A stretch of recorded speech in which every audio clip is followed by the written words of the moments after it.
Aujourd'hui, on va parler des plus-values en SCI à l'IR. C'est relativement simple puisque les plus-values en SCI à l'IR, comme son nom l'indique, à l'impôt sur le revenu, donc c'est une société qui est dite transparente, eh bien elle fonctionne exactement comme les plus-values des particuliers. Nous allons évidemment voir comment c'est taxé avec un tableau, mais tout d'abord on va rappeler ce qu'est une plus-value immobilière.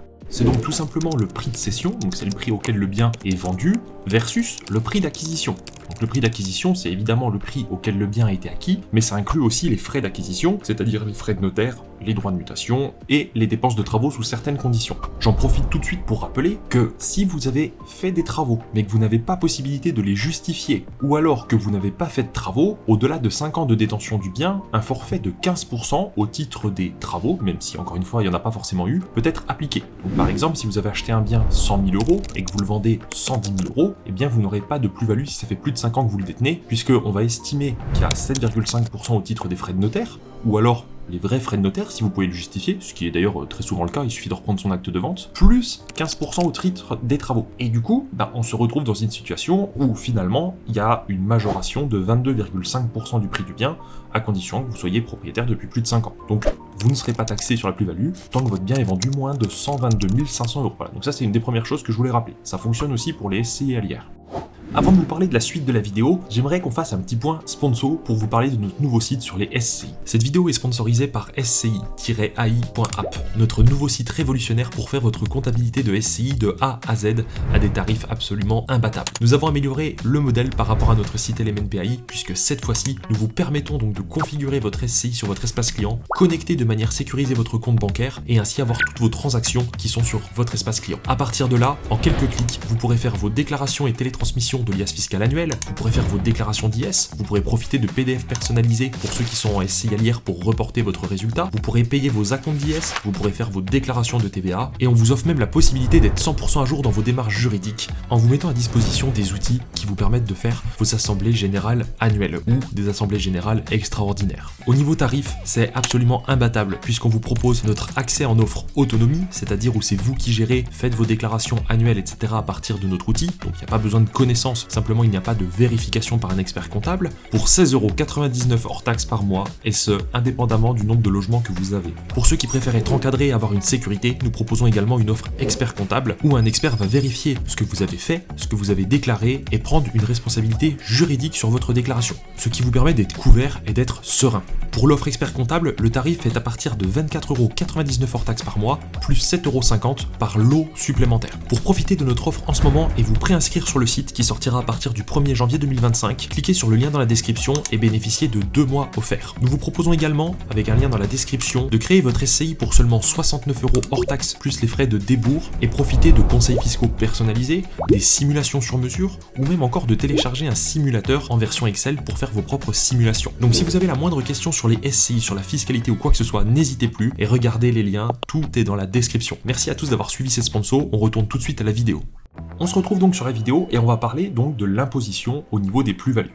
Les plus-values des particuliers, du coup, puisque là on est encore une fois dans une SCI à l'IR, elles sont imposées au taux forfaitaire de 19% au titre de l'impôt sur le revenu. Donc on parle d'impôt sur le revenu, mais c'est un forfait de 19%, ça n'a rien à voir avec votre tranche marginale d'imposition, plus les prélèvements sociaux à 17,2%, sauf s'il y a des associés qui sont frontaliers et qui cotisent à un autre système de sécurité sociale européen, dont la Suisse. Ou alors tout simplement qui sont résidents étrangers et qui cotisent en travaillant dans le pays. Mais ça marche que pour l'Union européenne, pas pour les autres pays du monde. Donc c'est 7,5% ou 17,2% si vous êtes un Français classique qui cotisait à la sécurité sociale française. Ça nous fait donc une taxe à 36,2%. Je vous propose ce tableau qu'on a fait pour essayer de comprendre en fait très simplement à combien de pourcents vous allez être taxé. Donc vous voyez, de 0 à 5 ans, on voit qu'il y a 36,2% de taxation. Donc il n'y a aucun abattement si ça fait moins de 5 ans que vous possédez le bien. Ensuite, au-delà de 5 ans, on a dit le prix d'acquisition peut être majoré, du coup ça va réduire en fait la plus-value brute, qui est tout simplement la différence entre le prix de cession versus le prix d'acquisition du bien, et on voit qu'à partir donc de la 6e année, ça diminue. Donc sur la colonne de droite, vous retrouvez en fait le taux d'imposition global, donc c'est un raccourci pour éviter de se prendre la tête à faire des calculs avec les abattements, etc. Et donc on voit qu'à partir de 6 ans, c'est 34,8% de taxes sur la plus-value, ensuite 33, etc. On voit que la dernière imposition, c'est à partir de 30 ans, où là vous êtes 100% exonéré. Mais c'est aussi dégressif de manière rapide, à partir de la 22e année. Typiquement, si vous vendez votre bien au bout de 20 ans, vous êtes taxé à 14,80, alors que si vous vendez au bout de 25 ans, vous n'êtes plus taxé qu'à 7,70, ce qui reste relativement raisonnable. Voilà, vous aurez donc compris un petit peu le fonctionnement de la plus-value. Pour vous qui êtes en SCI Alière, il ne faut pas vous inquiéter, en fait c'est le notaire qui va faire votre déclaration de plus-value, donc avec un formulaire spécial qui est le 2048-IMM, mais ça peu importe. C'est donc lui qui va faire la déclaration, et chacun des associés, en fonction de sa quote-part, donc son nombre de parts, devra reporter dans sa déclaration la plus-value qu'il a réalisée. Donc ça c'est simplement pour que les impôts soient informés. Vous n'avez donc pas in fine grand chose à faire, sachant que c'est le notaire qui fait la plus grosse partie du boulot. Par contre, ce qui va être très important à noter et que souvent les gens ne savent pas, c'est que si vous êtes dans le cas d'une SCI qui avait fait des travaux, donc ça veut dire par exemple vous avez acheté un appartement 100 000 € et que vous avez fait 100 000 € de travaux. On se dit, ok, du coup j'ai un prix de revient hors frais de notaire, mais peu importe pour l'exemple, qui est à 200 000 €. Du coup, si je revends l'appartement 250 000, j'aurais fait 50 000 € de plus-value. Sauf que, vous savez que si vous faites 100 000 € de travaux en étant SCI Alière, vous allez créer du déficit la première année, puisque vous n'aurez jamais 100 000 € de loyer qui vont gommer les 100 000 € de travaux. Donc vous allez en fait peut-être avoir 0 € de loyer la première année ou 5 000. Dans quel cas, vous aurez un déficit que de 95 000. La première année, enfin l'année de réalisation en tout cas des travaux et de création du déficit, il y a 10 700 € qui se mettent, ce qu'on appelle du coup, en déduction du revenu global. Quand on est en nom propre, ça vient en déduction de ses propres salaires, sauf que là vous êtes en SCI, donc il y a forcément au moins 2 associés, peut-être 3, peut-être 4. Et donc en fait, les 10 700 € vont être partagés par foyer fiscal. Donc si vous avez 2 associés qui sont 2 amis, qui ne sont pas dans le même foyer fiscal, eh bien chacun va déduire 10 700 € de ses propres revenus perso. Donc si vous avez 100 000 de déficit et que vous enlevez 10 700 x 2, il restera 79 000 et quelques, même 78 000 et quelques de déficit restant après imputation des 10 700 sur le foyer fiscal de chacun des associés. Et ensuite, les 80 000 € vont se mettre en report pour une durée maximale de 10 ans. Et donc l'année suivante, si jamais vous avez par exemple 10 000 € de loyer, vous allez déduire la taxe foncière, les charges de copro, etc. Il va rester 8 000. Déduire vos intérêts d'emprunt, il va rester 4 000.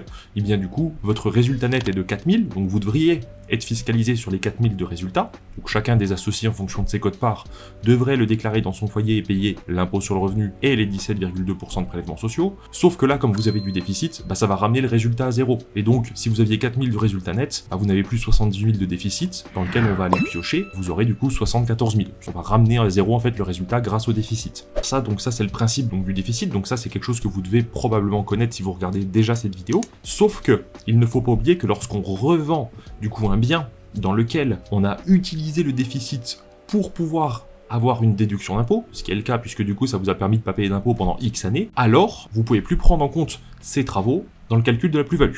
En gros, je vous explique. Admettons, dans mon exemple, que vous ayez acheté donc 100 000 € et vous avez fait 100 000 € de travaux. Les 100 000 € de travaux que vous avez fait vous a permis du coup de ne pas payer d'impôt, admettons, pendant 8 ans complets. D'accord? Donc pendant 8 ans, vous n'avez pas eu d'impôt, puis à partir de la 9e année, vous avez gommé votre déficit et vous avez du coup des résultats nets qui repassent en positif. Donc vous êtes fiscalisé dessus. Si vous revendez votre bien à la 9e, 10e, 11e année, le notaire va vous dire « Ok, vous avez fait des travaux, merci de m'apporter le justificatif. » Vous allez donc lui donner et il va vous poser la question et dire « Mais est-ce que vous avez utilisé ces travaux qui étaient éligibles au déficit foncier pour réduire votre imposition ?»